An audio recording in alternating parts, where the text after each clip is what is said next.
It came as a surprise then when I learned in the Richmond Gazette, 37 years later, of Cedric Bell's ascension to the chairmanship of East America Steel, at that time the second largest corporation in America. I chanced upon the news one morning in the winter of 1987, the year of my great problems with St. Benedict's. While reading the newspaper in the east-lighted breakfast room of the assistant headmaster's house, St. Benedict's, as everyone knows, had fallen upon difficult times by then, and an unseemly aspect of my job was that I had to maintain a lookout for possible donors to the school. Forthwith, I sent a letter to Cedric Bell. Apart from the 5 or 6 years in which a classmate had written to the Benedictine of his whereabouts, I had heard almost nothing about the boy since the year of his graduation. This was unusual, of course, as St. Benedict's makes a point of keeping abreast of its graduates. And I can only assume that his absence in the yearly alumni notes was due to an act of will on his own part. One wonders how much of the boy remained in the man.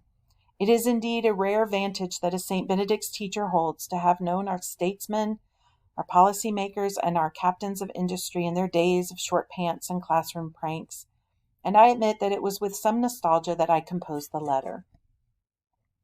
Since his graduation, of course, my career had proceeded with steady ascension that the great schools have always afforded their dedicated teachers. 10 years after Cedric Bell's departure, I had moved from Dean of Seniors to Dean of the Upper School, and after a decade there to Dean of Academics, a post that some would consider a demotion, but that I seized with reverence because it afforded me the chance to make inroads on the minds of a generation. At the time, of course, the country was in the throes of a violent peristaltic rejection of tradition, and I felt a particular urgency to my mission of staying a course that had led a century of boys through the rise and fall of ancient civilizations. In those days, our meetings of the faculty and trustees were rancorous affairs in which great pressure was exerted in attempts to alter the time-tested curriculum of the school. Planning a course was like going into battle, and hiring a new teacher was like crowning a king. Whenever one of our ranks retired or left for another school, the different factions fought tooth and nail to influence the appointments. I was the Dean of Academics, as I have noted, and these skirmishes naturally were waged around my foxhole. For the lesser appointments, I often feinted to gather leverage for the greater ones, whose campaigns I fought with abandon. At one point especially, midway through that decade in which our country had lost its way, St. Benedict's arrived at a crossroads. The chair of humanities had retired, and a pitched battle over his replacement developed between Charles Ellerby and a candidate from outside. A meeting ensued in which my friend and this other man spoke to the assembled faculty and trustees, and though I will not go into detail, I will say that the outside candidate felt that, because of the advances in our society, history had become little more than a relic. Oh, what dim-sighted times those were! The two camps sat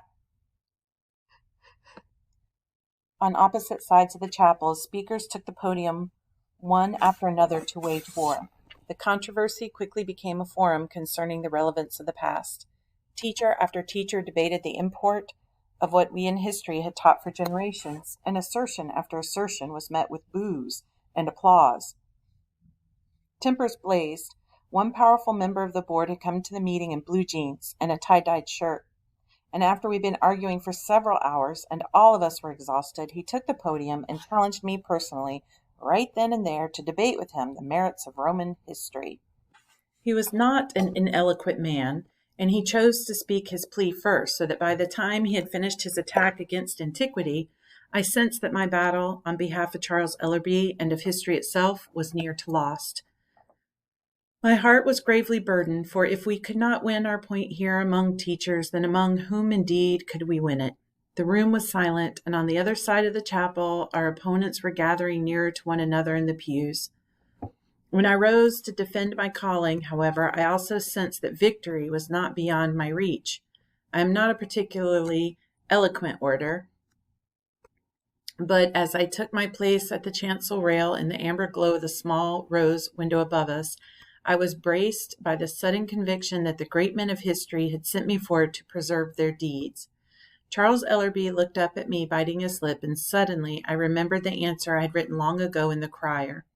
Its words flowed as though unbidden from my tongue, and when I had finished, I knew that we had won.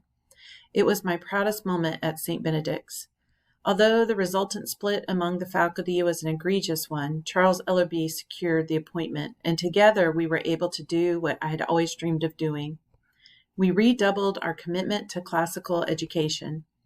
In times of upheaval, of course, adherence to tradition is all the more important, and perhaps this was why St. Benedict's was brought intact through the decade and the one that followed. Our fortunes lifted and dipped with the gentle rhythm to which I had long ago grown accustomed. Our boys won sporting events and prizes, endured minor scandals and occasional tragedies, and then passed on to good colleges. Our endowment rose when the government was in the hands of Republicans, as did the caliber of our boys when it was in the hands of Democrats. Senator Bell declined from prominence, and within a few years I read that he had passed away. In time, I was made assistant headmaster. Indeed, it was not until a few years ago that anything out of the ordinary happened at all, for it was then in the late 1980s that some ill-advised investments were made and our endowment suffered a decline. Mr. Woodbridge had by this time reached the age of 74, and although he was a vigorous man, one Sunday morning in May, while the school waited for him in chapel, he died open-eyed in his bed. Immediately there occurred a Byzantine struggle for succession. There is nothing wrong with admitting that by then I myself coveted the job of headmaster, for one does not remain 5 decades at a school without becoming deeply attached to its fate. But Mr. Woodbridge's death had come suddenly, and I had not yet begun the preparations for my bid. I was, of course, no longer a young man. I suppose, in fact, that I lost my advantage here by underestimating my opponents, who indeed were younger, as Caesar had done with Brutus and Cassius. I should not have been surprised then when, after several days of maneuvering, my principal rival turned out to be Charles Ellerby. For several years, I discovered he had been conducting his own internecine campaign for the position, and although I'd always counted him as my ally and my friend, in the first meeting of the board, he rose and spoke accusations against me. He said that I was too old, that I had failed to change with the times, that my method of pedagogy might have been relevant 40 years ago, but that it was not today. He stood and said that a headmaster needed vigor, and that I did not have it. Although I watched him the entire time he spoke, he did not once look back at me. I was wounded, of course, both professionally and in the hidden part of my heart in which I had always counted Charles Ellerby as a companion in my lifelong search for the magnificence of the past. When several of the older teachers booed him, I felt cheered. At this point, I saw that I was not alone in my bid, merely behind, and so I left the meeting without coming to my own defense. Evening had come, and I walked to the dining commons in the company of allies. How it is, when fighting for one's life, to eat among children. As the boys in their school blazers passed around the platters of fish sticks and the bowls of sliced bread, my heart was pierced with their guileless grace. How soon, I wondered, would they see the truth of the world? How long before they would understand that it was not dates and names that I had always meant to teach them? Not one of them seemed to notice what had descended like thunderheads above their faculty. Not one of them seemed unable to eat. After dinner, I returned to the assistant headmaster's house in order to plot my course and confer with those I still considered allies. But before I could begin my preparations, there was a knock at the door. Charles Ellerby stood there, red in the cheeks. "May I ask you some questions?" he said breathlessly. "It is I who ought to ask them of you," was my answer. He came in without being asked and took a seat at my table. "You've never been married, am I correct, Hundert?" "Look, Ellerby, I've been at St. Benedict's since you were in prep school yourself." Yes, he said, an exaggeration of boredom. Of course, he knew as well as I that I had never married nor started a family because history itself had always been enough for me. He rubbed his head and appeared to be thinking. To this day, I wonder how he knew about what he said next, unless Cedric Bell had somehow told him the story of my visit to the senator. "Look," he said, "there's a rumor you keep a pistol in your desk drawer." "Hogwash." "Will you open it for me?" he said, pointing there. "No, I will not. I've been a dean here for 20 years. Are you telling me there is no pistol in this house?" He then attempted to stare me down. We had known each other for the good part of both of our lives, however, and the bid withered. At that point, in fact, as his eyes fell in submission to my determined gaze, I believe the headmastership became mine. It is a largely unexplored element of history, of course, and one that has long fascinated me, that a great deal of political power, and thus a great deal of the arc of nations, arises not from intellectual advancements nor social imperatives, but from the simple battle of wills among men at tables, such as had just occurred between Charles Ellerby and me. Instead of opening the desk and brandishing the weapon, however, which of course meant nothing to me, but no doubt would have seized the initiative from Ellerby, I denied to him its existence. Why, I do not know, for I was a teacher of history, and was not the firearm its greatest engine. Ellerby, on the other hand, was simply a gadfly to the passing morals of the time. He gathered his things and left my house.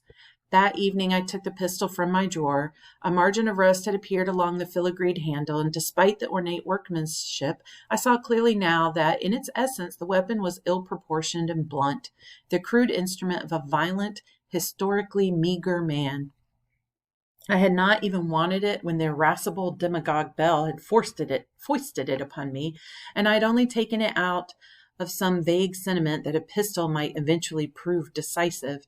I suppose I had always imagined firing it some day in a moment of drama, yet now here it stood before me in a moment of torpor. I turned it over and cursed it. That night I took it from the drawer again, hid it in the pocket of my overcoat, and walked to the far end of the campus, where I crossed the marsh a good mile from my house, removed my shoes, and stepped into the babbling shallows of the Passamuk. The die is cast, I said, and I threw it 20 yards out into the water. The last impediment to my headmastership had been hurdled, and by the time I came ashore, walked back, whistling to my front door, and changed for bed, I was ecstatic. Yet that night I slept poorly, and in the morning when I rose and went to our faculty meeting, I felt that the mantle of my fortitude had slipped somehow from my shoulders. How hushed is demise!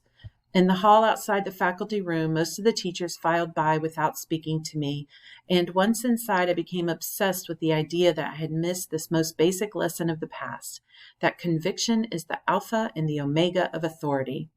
Now I see that I was doomed the moment I threw that pistol in the water, for that is when I lost my conviction. It was as though Sedgwick Bell had risen, all these years later, to drag me down again. Indeed, once the meeting had begun, the older faculty members shrunk back from their previous support of my bid, and the younger ones encircled me as though I were a limping animal. There might as well have been a dagger among the cloaks. By 4 o'clock that afternoon, Charles Ellerby, a fellow antiquarian whose job I had once helped secure, had been named headmaster, and by the end of that month he had asked me to retire.